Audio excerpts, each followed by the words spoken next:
How about with number 12, the viscose, second from the end? 17, so 8, 10. Was anything effective with the viscose? The red 8, 10, 13 up here. Everything should have been mildly effective Yes. with the viscose at the end. Okay, which dyes were most effective in coloring cellulose fibers such as cotton and wool? Number 4 and 13. Everything should have dyed both of those fairly well. 4 and 13. This cotton and wool. Yeah, but the Kool-Aid didn't dye anything as well as anything. Well, yeah, that's not really a dye as such. It's Kool-Aid, which we had tons of. Anyway, in the last cup, D4, some vinegar was added to boost the dyeing power of the RIT dye. Did it make any difference? Maybe darker. The vinegar actually helped out quite a bit with the RIT dye. And a couple last questions. If you were going to pick out a fabric for staining, which one would you buy? Which one was most easily stained across the board? Wool. I would say wool. Yeah. Well, we found that number 4 was easily stained. Number 8, nylon, was easily stained. 4 is cotton. 8, nylon. The silk in number 10 was easily stained. And 12 and 13, viscose and wool, were also easily stained. Where do I find viscose? You didn't find that? No. I mean, where is viscose? Viscose is number 12. No, I mean, where in life, where do you find it? Where is that? It's a fabric that's... It says here it's a form of rayon. Yeah. Oh, rayon, okay. Yes. Okay. And the last question, which dyeing job looks the best? Of all the dyes that were done, which one looks the best? Which one? D4. They all look pretty good? They all were effective to some degree or another, right? Depends on what you're looking for. Yeah, if you want really. It just depends on what you're looking for. I know. But this is to give the kids some idea of the fact that not all dyes work for every fabric. Some fabrics are more easily stained than are dyed, if you would, than others. And some fabrics don't accept dye at all, right? Right. Did we see that? Number 5. Number 2, number 5, and number 7, and number 9 and 11 hardly accepted any stain at all. And as a matter of fact, if manufacturers want to stain those are artificial fibers, all of them.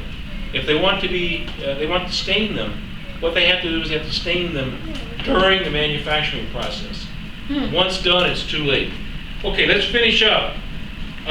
Vince, we're going to examine the results of the chromatographic experiment. We should have some color rings forming now. We definitely got color rings, and it just kind of depends on how you put your drops down. I think one thing that would help, let's increase the amount of material that we're starting in the chromatograph by putting 2 drops in there at the beginning. We did, didn't we? I thought it was 1. So we put 2 drops. Everybody put 2 drops in? But you need to let it dry in between. Yeah, need to let it Yeah. dry, and then add the 3 or 4 drops of water. But we can definitely see red in the middle and green. There's a faint yellow between the red and the green. Yeah, faint yeah, yellow. Faint yellow. But what did we start with? It looks like it was black. Brown. Well, that's Brown, what happens when black. you mix all those colors together, you get black. Oh. That's the point. Started with that and looked at what it does. There's a blue right at the Separated all the edge. colors that. Should be blue, yellow, and green. And actually a red blotch in the middle. Yep. The red doesn't migrate at all. Okay, Vince, let's see what happens to the chalk. Hold on. Whoa! I'll tell you one One thing. thing, if you look at The your dye is in the cup. Look at the dye in the cup, Yes. Oh, yeah. Look at that. it just lightened up. Is your chalk glowing, folks? Yes, it is. I don't think so. Oh, it is. Hold it under the table. Hold it under the table. Good idea. Oh, yes. Hold it under the table. Right. Okay. Put your hands around it and then you can see it. It's faint. Put your hands around it. Maybe take a flashlight. Is it glowing? It's faint. I can't see it lying. I think you're fine. I don't know. Look under the table. Right. Under here. Oh, Okay, he's got 4 minutes left. I would tell the kids that they can take home several things. They can certainly take home their chalk. Now, suggest to them that if they take home their chalk and they go into a dark room, or they put it under a light somewhere, any kind of a light source really, and then go into a dark room, darker than we were able to make this one, they'll really be able to see the glow. Because you can see the dyes in the cups that we didn't use really glowing. One other thing they might want to try, and I tried this at home, go out and draw on the sidewalk in front of the house. Now, you can't expect the sunlight to put enough photons in there so that it's going to continue to glow forever.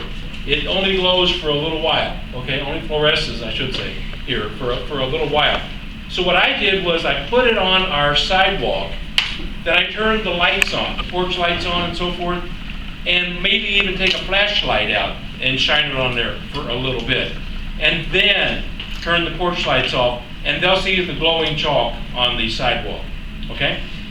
They can take their chromatographic charts, the round filter papers home with them, and they can take, what else did we have? The filter, the fabric strips. If they're sufficiently dried, they can take them home with them. They can take Okay. the color charts. They take the color charts. Yeah, please take the color charts along with them. Everything else, pitch at the end. Please don't send me any vials, anything. The only thing I request, well, the goggles, of course, okay, and pencils. Goggles, pencils, and completed forms.